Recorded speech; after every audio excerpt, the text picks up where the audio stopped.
Good afternoon, YouTube, and welcome back once again to Fat Cat Collections. And today, going to do kind of a fun video, and this is going to be what I would consider top 3 alternatives to some of your higher-end, top-tier luxury, overpriced brands. So when I think of luxury brands, if you look at it from a watch guy's perspective, when I think of brands that are what I would consider almost like a mainstream, well-known brands that are, I guess, making a watch that when people who actually, let's say, fantasize about getting an expensive watch, guys who don't know about all the many thousands of brands out there, what do you think of when you think of a high-end watch, right? You think Rolex. I mean, that's the first one that comes to mind. You think Omega. You think Patek Philippe. You think, what else? Audemars Piguet, right? I probably screwed that up, right? But you think of brands like that, okay? And so a lot of people, you know, they have like their grail watch, and everybody's got a different idea. A lot of these watches are different price points. When you look at what a Rolex costs, guys who might, and again, we're talking watch snob here. No judgment, not hurt anybody's feelings. But when you talk about a guy who looks down upon other brands, Rolex guys look a lot. Some of them will look down on INVICTA. Guys will refer to different watches as shitters. A lot of guys will look at Rolex as a shitter if you have an $84,000 Patek Philippe, right? But when you think of, I guess when I think of those 3 watches right off the top of my head, somebody was like, hey, what's an expensive watch? I got money to blow, you know, I'm rich, I'm well off, I want to spend, you know, it doesn't matter, under $100,000 on a watch, what am I going to get, right? Now, again, the top 3 that come to mind, Rolex Submariner, Patek Philippe, Nautilus, and of course the Royal Oak by Audemars Piguet. Those are like the 3 well-known, I would say, mainstream luxury brands. You know, other than that, you might have like Breitling, you might have a Hublot, you know, stuff like that. But these are the 3 that come to mind when I think of watches that are super expensive and watches that are going to be the ones that I think if you're going to see a dude who maybe wants to buy himself a really nice watch, has a lot of money to spend, these are kind of like the mainstream ones, the obvious choices, right? So I want to give you guys 3 alternatives, affordable alternatives, if you like that look, that style, that you can get for a fraction of the cost. Now, one of the watches I have here are a little bit higher price compared to the other ones. There's many different options. I just happen to have this one here because it's black on black, black bezel, black face, and the ones that I want to share with you from the other 2 manufacturers have black face as well. I'll give you guys the price point, but there are many different Homage options when it comes to the Rolex Submariner. I'm way more than the Royal Oak, way more than Nautilus. So you're kind of limited on your Nautilus and Royal Oak Homages, but with the Submariner, everybody and their brother makes a Submariner Homage. It's a popular watch. I have many. I've worked with many companies that sent me those. I like them. I wear them, but I have my favorites. So let's first, and this is going to be kind of a quick video because I do have to get out of here. But first one I want to share with you guys is first one's going to come to mind is the Rolex Submariner, and this one here is made by Aquasea.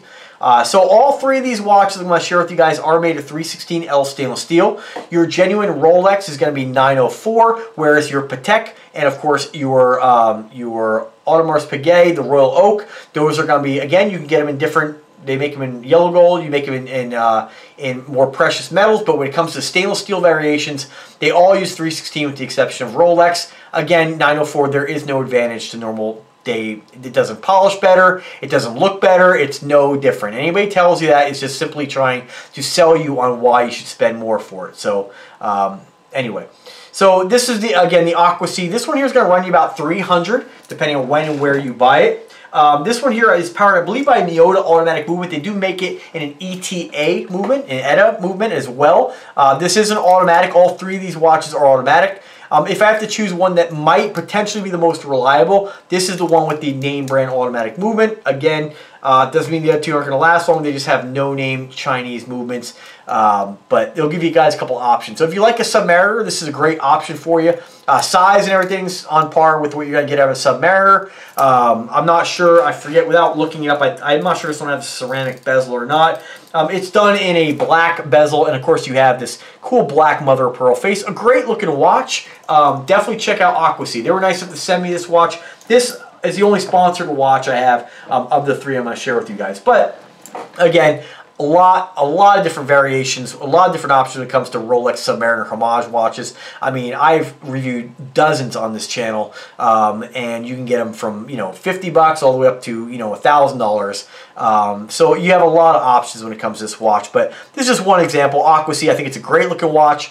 Is it any better than your $80 Pro Diver? Nope, it's on par. So if you want to spend more and get something that's maybe a name that a little more of a micro brand name as opposed to INVICTA, by all means, you know, there's many options for you. So, and you get a lot of different opinions on which is better. Some guys will probably compare this to a Pro Diver and tell you why it's better, why the finishing's better. My opinion, I don't see any difference at all. Only difference I will say that I like, dual push button deploying clasp, nice solid lock. You know, INVICTA tends to use their friction clasp. So, still great watch. So next one here is the one that I'm wearing. This is the Patek Philippe Homage Nautilus. Just got this the other day. This is made by a company called D Dunn. This has got an automatic no-name brand movement. They claim on a lot of listings that this is a Miyota, but they're incorrect. They're using that as a I'm not going to say bait and switch, more of a browser manipulation to get people who are looking for Miyota. This will pop up. It's against eBay policy, but I still, you know, due to good communication with the seller, I still bought it. It's still a great watch. You get this for $86. I did get a deal, you know, full disclosure. Being I was going to feature these on the channel, they were nice enough to send me basically 2 watches, the Royal Oak and of course the Nautilus for $100. So I got both for $50. You're not going to get that deal. That was strictly a deal to collaborate because I wanted to have both on the channel. They were nice enough to hook me up, and I want to thank them. The seller is called Don Tools. I will put a link in the description for that seller as well. Beautiful looking watch if you like the Nautilus. So great alternative for $86. The last one here is the Royal Oak, my favorite of the 3. This is it right here. This again powered by a kind of a no-name brand Chinese automatic movement.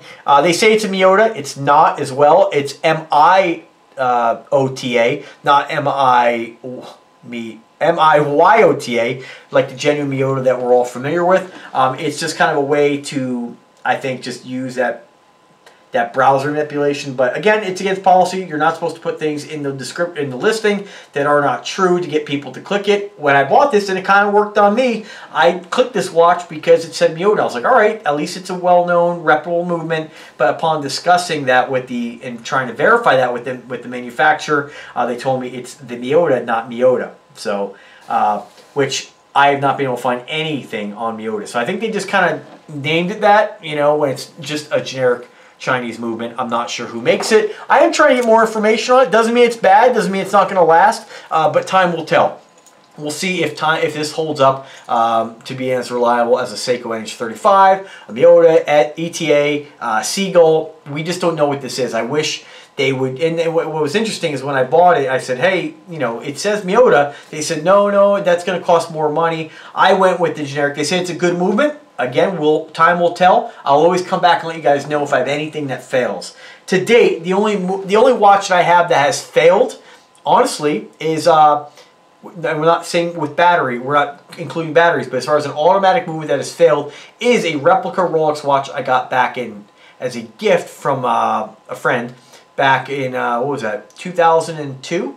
And I didn't wear it that much. It failed rather quickly. Doesn't work. So not sure what happened there, but that one failed. So is that using something like this? I don't know. That would be disappointing if a watch like this failed in a couple years. But we'll just have to see. We'll see what happens, and I'll let you guys know. You know, I'll wear it, I'll enjoy it, and if I have any problems that develop with any of my watches, INVICTA as well, you guys will hear about it because I want to let people know exactly what you get for your money, whether it's going to be reliable or not. And I can tell you that of all the watches I have, very few have had issues. So it says something about the reliability on all these watches. Remember, guys, these are not F-22 Raptors. These are not NASA space shuttles. These are not high-end, state-of-the-art submarines. These are just watches using technology that has been around for hundreds of years. So that's it right there.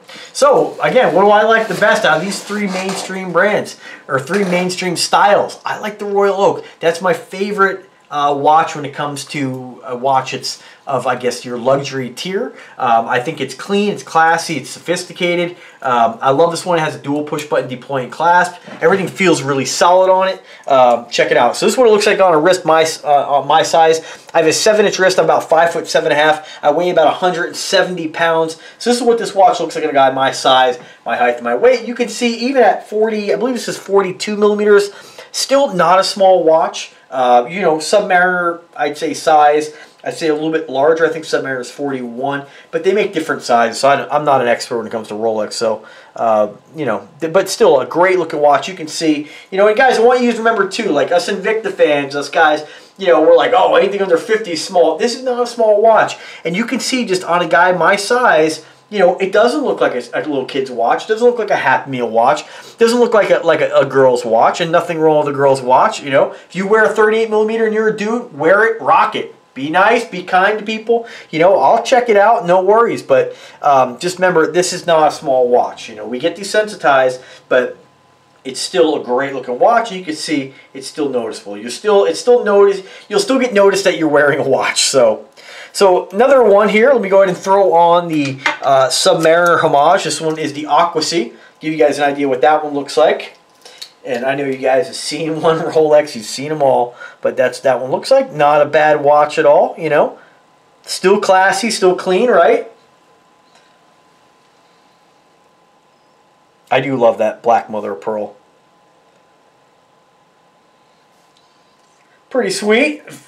You know, I'm like a kid when it comes to this stuff. I absolutely love watches. And of course, the Nautilus. So let's check this one out. The smaller of the three. I know, Fat Cat, what are you doing? But still clean, man, clean. I'm going to wear this one today. Got that mirror polishing down the center. Beautiful looking face on it. Just a nice looking watch. Definitely watch again if you guys, no pun intended, been watching me for a while and you're like, you know, I don't know what I want to get. I want something clean, classy. I want to kind of, you know, step into wearing. Maybe you've never worn a watch before. Maybe you're like, you know, I kind of want to get one. There's guys who, you know, you got to start somewhere with watches. And I'm not saying start like that you're going to advance my level. I don't consider myself on any level. I just know what you get for your money, and I have a nice variety. But, you know, like my buddy, you know, he was showing interest in a dress watch the other day, and I was like, man, you know, it's cool because he never wears a watch. So anything that kind of gets somebody into it, it's a great accessory. It looks cool. There's nothing like a man wearing a watch. It says a lot. It says a lot about your character. It says this is a guy who values time. Don't be late for anything. I think I hope I've sold you because these are nice. These are nice guys. You'll love them. It's great. And for a guy who maybe, again, doesn't necessarily wear watches and you're thinking, I want to get one. I've never worn one. I want to add one to my collection. Check out Homage watches. They're great because people who wear watches like myself will recognize what you're wearing. And, you know, you might start a conversation, meet a new friend. You never know. So that's it, guys. Let me know if I can help you in any way. I'm always here to lend my expertise, so to speak.